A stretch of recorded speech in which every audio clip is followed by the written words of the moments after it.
नमस्कार, मी संदीप चव्हाण आणि आपण पाहताय LS मराठी. जाणून घेऊयात काही ठळक घडामोडी. राज ठाकरेंच्या हस्ते 9 तारखेला रायगडाच्या पायथ्याशी पक्षाच्या कार्यकर्त्यांची नोंदणी करून वर्धापन दिनाची होणार सुरुवात.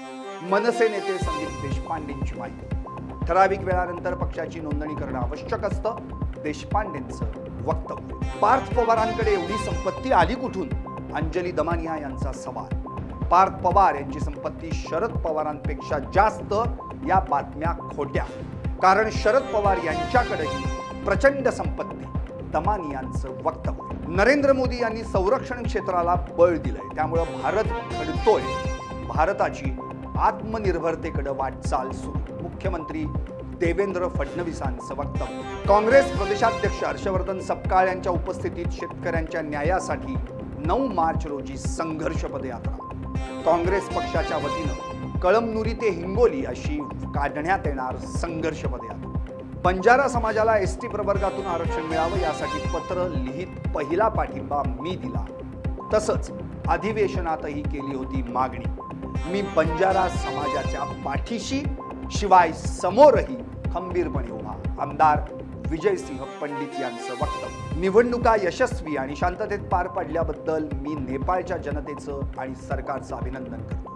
PM मोदींकडून ट्विट करत वक्तव्य. सांगलीतील प्रवीण कोळपेनं UPSC मध्ये यश मिळवत IPS झाल्यानं त्याचं राज्यभर होतंय कौतुक. वडिलांचं छत्र हरपल्यानंतर आईनं शेतात मोलमजुरी करून शिक्षणासाठी दिले होते पैसे. UPSC परीक्षेत मालेगावच्या विद्यार्थ्यांचा देशात डंका. मालेगाव तालुक्यातून 4 विद्यार्थ्यांनी UPSC मध्ये मिळवलं यश. जालन्यातील कुंभार पिंपळगाव येथील छत्रपती शिवाजी महाराज महाराजस्व समाधान शिबिरात उडाला गोंधळ. ग्रामसेवकांनी शिबिरात उशिरा येऊन नागरिकांशी अरेरावी केल्यानं गोंधळ उडाल्याची माहिती. बुलढाण्यातील खामगाव येथील बस स्थानक आणि बस आगार परिसरात मोठ्या प्रमाणावर अस्वच्छता पसरल्यानं आरोग्याचा प्रश्न गंभीर. लवकरात लवकर या ठिकाणी स्वच्छता करण्याची प्रवाशांची मागणी. बुलढाण्याच्या सिंदखेड राजा तालुक्यातील शेतकऱ्यांचा जवळपास 2,64,00,000 रुपये सरकारकडे थकीत. शासकीय हमीभाव खरेदी केंद्रावर मका विकून 2 महिने पूर्ण होऊनही अद्याप मिळाले नाही पैसे. लवकरात लवकर शेतकऱ्यांचे पैसे द्यावेत, अन्यथा तीव्र आंदोलन करण्याचा काँग्रेसच्या शिवदास रिंढेंचा इशारा. पुणे ग्रामीण भागात रस्ते अपघात कमी करण्यासाठी पोलिसांकडून ट्रू कॅम स्पीड कॅमेरे सुरू. मुंबई पुणे महामार्ग आणि इतर काही ठिकाणी 3 स्पीड कॅमेरे तैनात करण्यात आल्याची माहिती. कोल्हापुरातील KIT कॉलेजमधील प्राध्यापक सौरभ जोशीला कॉलेज प्रशासनानं केलं निलंबित.